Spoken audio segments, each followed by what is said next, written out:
大家好，欢迎来到听书学史。牛奶不仅对身体有害，甚至比您想象的更危险。如果不想生病的话，就不要再摄取大量的牛奶了。今天我想要和大家分享传濑俊介所著的《牛奶的陷阱》这本书。书中介绍了一些关于乳制品的不为人知的黑暗真相，这些信息在传统媒体上很少被报道。近年来，牛奶对健康的影响受到越来越多的批评。像大家这样健康素养高的观众，可能已经多次听到这样的信息了。越来越多的人开始喜欢喝豆奶或杏仁奶，一些咖啡馆也开始提供专门针对这些人的菜单。但那些经常食用它们的人，却一直喝着牛奶，将其视为一种享受。完全不喝牛奶和乳制品的人可能还不太多。今天我会分享一些尚未被广泛认识的信息，希望你们能从中获得对未来饮食生活有益的知识。许多人一直相信牛奶和乳制品可以使身体更加强壮，这些人可能会感到非常震惊。现在让我们一起来探讨为什么牛奶会对身体有害，以及为什么以前牛奶会受到如此高度的评价。今天视频的内容包括以下3个部分：第一，饮用越多，寿命就越短的恶魔饮料；第二，牛奶是史上最糟糕的致癌饮料；第三，饮用过多牛奶会增加骨折、血管堵塞的风险。首先，让我从第一部分饮用越多，寿命就越短的恶魔饮料来开始解释。大家为什么认为牛奶对健康有害呢？简单来说，牛奶是牛的乳汁，而不是人的乳汁。除了人类以外，其他动物都不会给自己的孩子喝其他动物的乳汁。人类所做的就好像是用老鼠妈妈的乳汁来喂养河马宝宝一样，不自然。为什么人类会在断奶后继续饮用牛奶呢？仔细思考一下，你会发现这也是极不自然的行为。尽管是同为哺乳动物的乳汁，但母乳和牛奶在蛋白质组成等方面存在着很大差异，实际物质含量也完全不同。牛奶富含丰富的营养和生长激素、雌激素等，是为了快速增长体重、快速成长的牛犊而设计的。对于牛犊来说，这是一种完美的配方饮料。但牛奶并不是为其他不同物种设计的。想象一下，如果已经停止生长的成年人继续饮用含有大量生长促进物质的牛奶，能够保持自然的状态吗？另外，由于牛奶是高蛋白饮料，对于婴儿和儿童来说，过多摄入会给未成熟的肾脏带来巨大的负担，这也是一个担忧。而且，饮用不同动物种类的乳汁会使人类摄入本不应该摄入的一种蛋白质，这可能导致幼儿的身体产生拒绝反应，例如皮肤过敏等。这种行为在正常情况下是非常可怕的。本来人类有母乳可以供给，人类选择饮用牛奶的行为，其实源于以前的营养学家通过比较牛奶和母乳的成分时，发现牛奶的营养价值非常高。正是从这一发现，营养学家们让人们开始相信牛奶是一种完美的食物。于是，牛奶被神化为完全适宜的饮品。本杰明·斯波克所著的《斯波克育儿经》被称为战后世界上最畅销的育儿书，其发行量仅次于圣经。斯波克博士也受到了这一神话的影响之一。他在他的著作中推崇奶粉育儿，并建议母乳喂养的母亲尽早切换到牛奶和用奶瓶进行喂养。据说已经被全球5000万名母亲所阅读。但令人惊讶的是，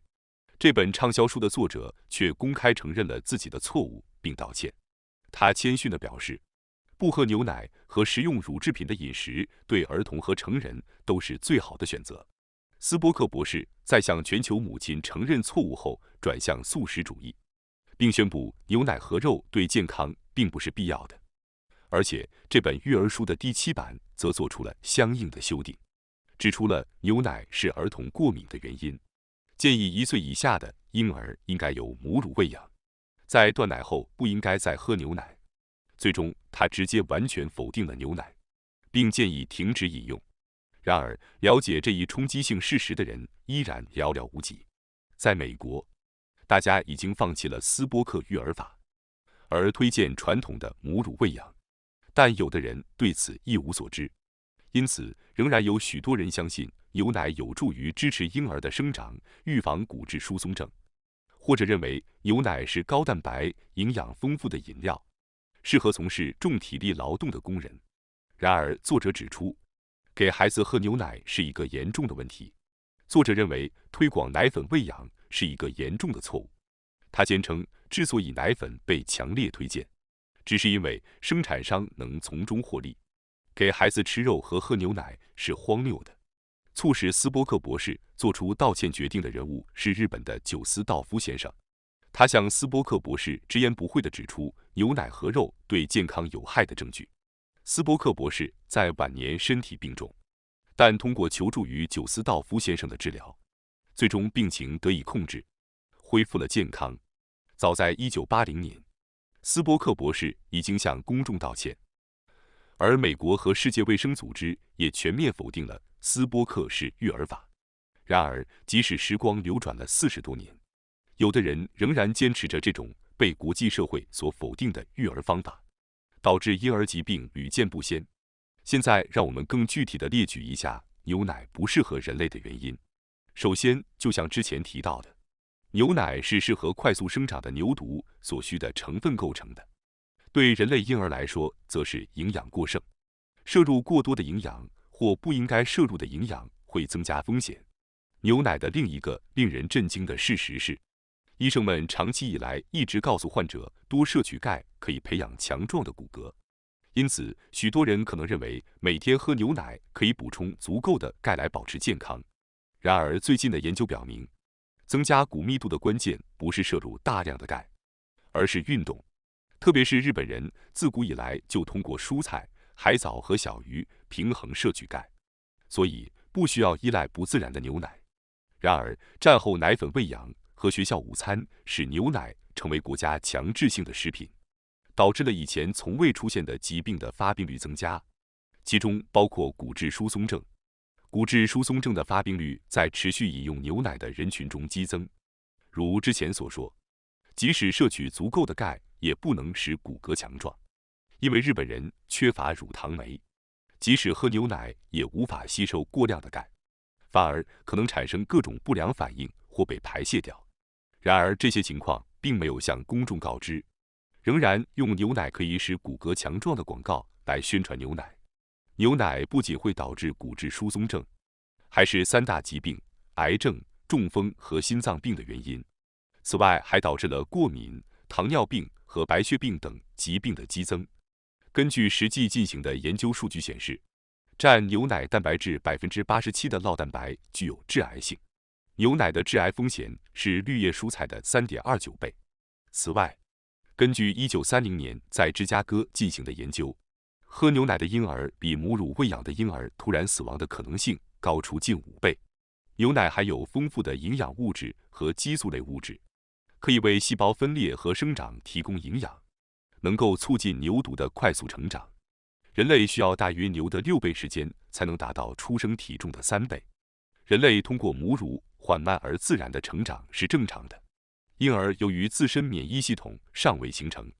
因此母亲通过初乳传递给婴儿丰富的免疫物质，继承母亲的免疫力。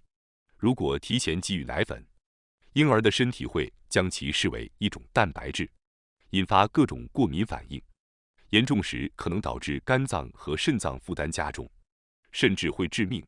可能有人会说，您一直在谈论对婴儿的影响，对成年人肯定没有影响吧？但这也适用于我们成年人。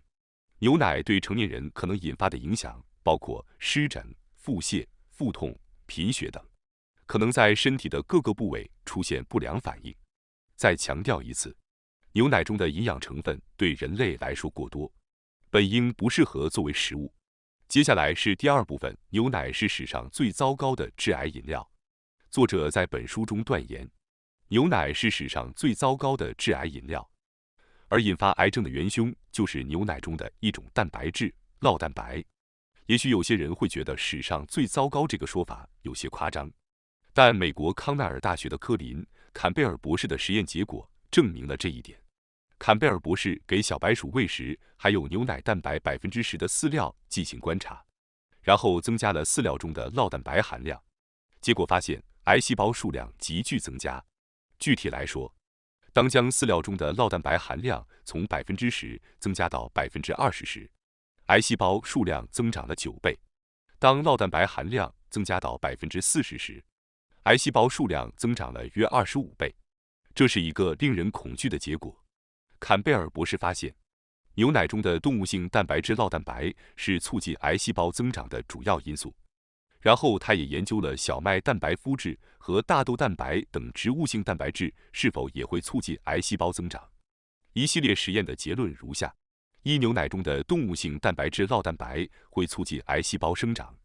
二、动物性蛋白质会促进癌细胞生长，而植物性蛋白质则抑制癌细胞生长；三、低蛋白饮食会减小肿瘤，而高蛋白饮食会促进肿瘤的生长。至于现在的蛋白质热潮，随处可见推崇高蛋白饮食的食品，如蛋白粉或者蛋白棒等。然而，摄入蛋白质并不是越多越好，我们应该尽量从自然食物中摄取。通过今天的学习，我们认识到摄入大量动物性蛋白质会促进癌细胞的增殖，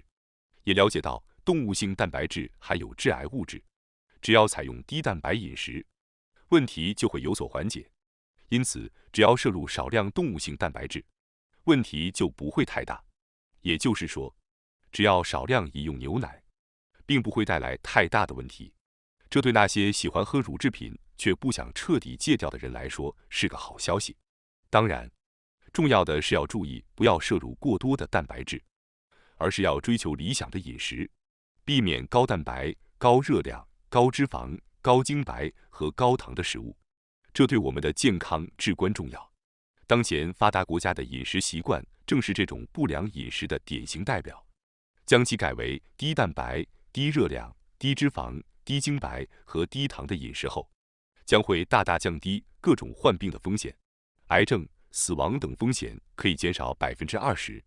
心脏病、中风等风险可以减少25%，糖尿病症状也可以减少50%。值得一提的是，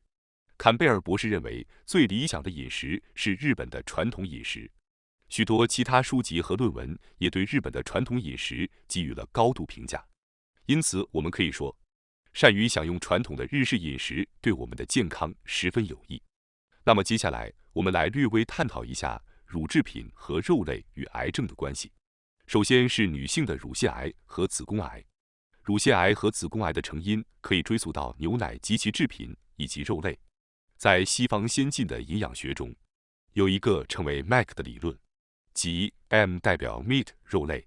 ，E 代表 egg 鸡蛋，C 代表 cheese 奶酪。研究表明，长期摄入这些 MAC 食品，即动物肉类和乳制品，会增加患上乳腺癌和子宫癌的风险。通过分析了42个国家子宫癌患者的数据，发现导致子宫癌发病率最高的食物是牛奶和奶酪。在欧美和亚洲地区，乳制品的消费量差异直接影响了乳腺癌的发病率，即每天摄入乳制品越多，患上乳腺癌的风险就越高。因此，如果不想患上乳腺癌或子宫癌，可以考虑将牛奶替换成豆浆，奶酪替换成豆腐，并尽量减少肉类的摄入。值得一提的是，大豆中含有一种可以预防乳腺癌的成分。因此，豆浆和豆腐可以替代乳制品。此外，豆科植物中的异黄酮具有强大的抗氧化作用，也具有抗癌作用。大豆已被确认为全球范围内抗癌作用最强的食物之一，甚至被美国政府认可和推荐。接下来，我们来讨论一下男性前列腺癌与乳制品的关系。前列腺癌在日本也出现了爆发式增长，与乳腺癌并列增长。造成这种情况的主要原因是现代人在饮食上过度摄入肉类和大量饮用牛奶及其制品。日本人和美国人之间的平均乳制品消费量与乳腺癌和前列腺癌的发病率成正比。牛奶和乳制品对于前列腺癌的促发机制与乳腺癌相似。牛奶中富含促进生长的激素和人工添加的激素，这些对于人类在青春期时的细胞分裂和增殖具有刺激作用，容易导致 DNA 突变，促进癌细胞的形成。已经存在的乳腺癌细胞或前列腺癌细胞也会受到影响。促进了癌症的发生。因此，我们应该首先重新审视成长期的儿童的饮食。正因为处于成长期，我们不应该试图强制给孩子们喝大量的牛奶，而是应该意识到，在这个成长期间，他们患上乳腺癌和前列腺癌的风险被埋下了。作者建议必须彻底限制牛奶和乳制品的摄入，以免导致孩子们未来可能患上乳腺癌或前列腺癌。接下来，我们来看一下睾丸癌和卵巢癌。这些癌症和乳腺癌、前列腺癌一样，在东方国家中，男性的睾丸和女性的卵巢在青春期急剧成长。当外部额外的过多的激素进入时，会导致睾丸和卵巢细胞的增殖混乱，促使癌细胞的形成，然后在成年后发病。据报道，在瑞士、德国、丹麦和北欧国家等奶酪消费较多的地方，睾丸癌的患病率较高；而在日本和香港等奶酪消费较少的地区，睾丸癌的患病率则较低。尽管奶酪是发酵食品，可能会给人健康的印象，但牛奶的发酵食品浓缩了致癌物质酪蛋白，因此实际上比牛奶更加有害。牛奶中不仅含有酪蛋白，还含有其他激素，如雌激素和生长激素等，这些都是潜在的致癌物质。特别需要避免的是美国生产的牛奶和牛肉，因为在美国，奶牛接受了基因工程技术注射生长激素，以增加产奶量，牛肉也是如此。为什么要进行这种不自然的生长激素注射呢？因为这可以大幅增加奶牛的产奶量，降低生产成本。通过这种不自然的方式强制促进生长的奶牛，其牛奶和肉中残留着大量的有害的致癌生长激素。虽然在日本到处可以看到这种含有过多生长激素的美国产牛肉和牛奶，但欧盟已经禁止进口这种牛肉很久了。早在1988年，欧盟就全面禁止了对牲畜注射生长激素，因此这些进口牛肉也被禁止进入日本。现在我们简单的了解一下牛奶与白血病之间的关系。牛奶是导致小儿白血病等疾病的发病原因之一，许多研究都警告过这一点。此外，有研究表明，每天喝6杯以上的牛奶，约1.2升，会使白血病的发病率增加64%；每天喝3杯以上的牛奶，会使前列腺癌的发病率增加2.5倍。我们应该意识到，牛奶喝得越多，患白血病的风险就越高。白血病的感染还可能来自家畜的白血病病毒直接感染，这也已经被证实。尽管白血病的发病原因还有很多，比如极端的压力和过度劳累，也有极个别经常接触家畜的人患病，但我们至少要知道，喝牛奶越多，患病的风险就越高。接下来是第3部分，饮用过多牛奶会增加骨折、血管堵塞的风险。目前的数据显示，那些为了增强骨骼强度而喝着富含钙的牛奶的人，其实骨质疏松症的患病率更高。令人遗憾的是，喝牛奶的人体内的钙会随着摄入量的增加而流失，导致骨密度降低，骨骼变得更加脆弱。这确实是一个令人震惊的发现。我小时候也是一样，每天早上都会喝牛奶，尽管我并不太喜欢，但还是尽力地喝了下去。所以，当我听到这个消息时，感到相当震惊。如果喝牛奶可以预防骨质疏松症，那么在牛奶消费量大量的国家，骨质疏松症患者应该很少。但实际数据又是怎样呢？曾经世界上牛奶消费量最大的国家挪威，骨质疏松症患者数量竟然是日本人的5倍以上。而其他牛奶消费量也很大的国家，如美国、瑞典、芬兰、丹麦等，其骨质疏松症患病率也随着牛奶消费量的增加而增加，这是一个事实。接下来，我们来更详细的了解一下牛奶为何会使骨骼变脆弱的这一令人震惊的机制。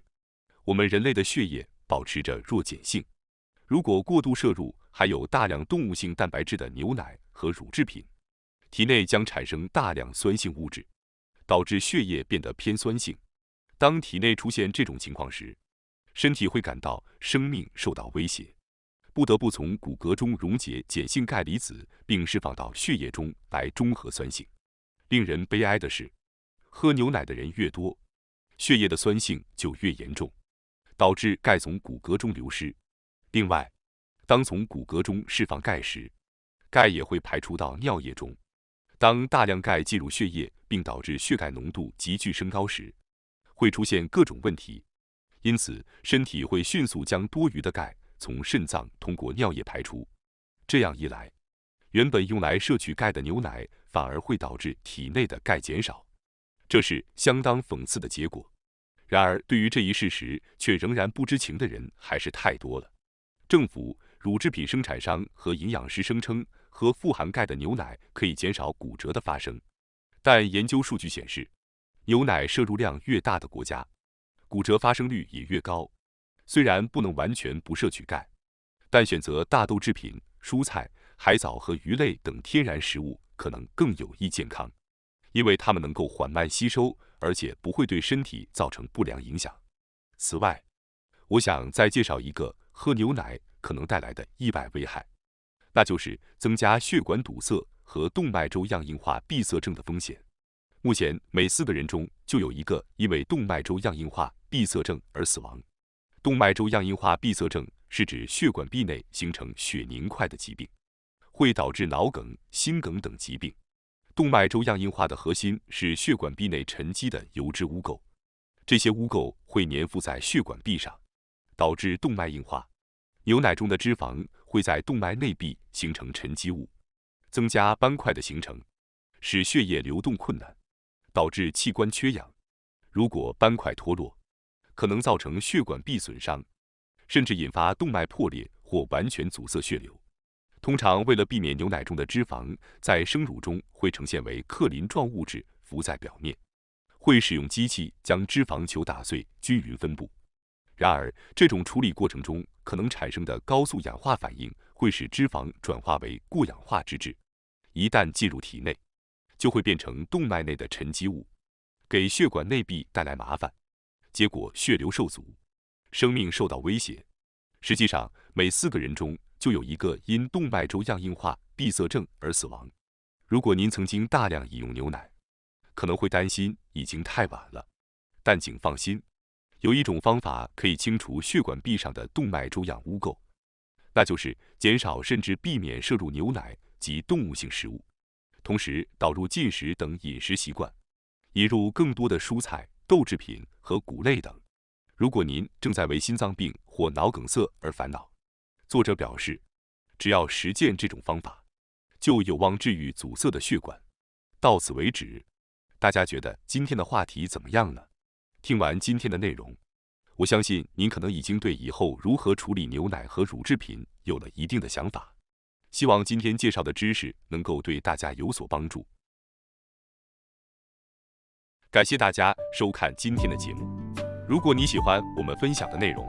记得点赞、订阅并开启小铃铛通知，第一时间获取我们的更新。在下次的节目中，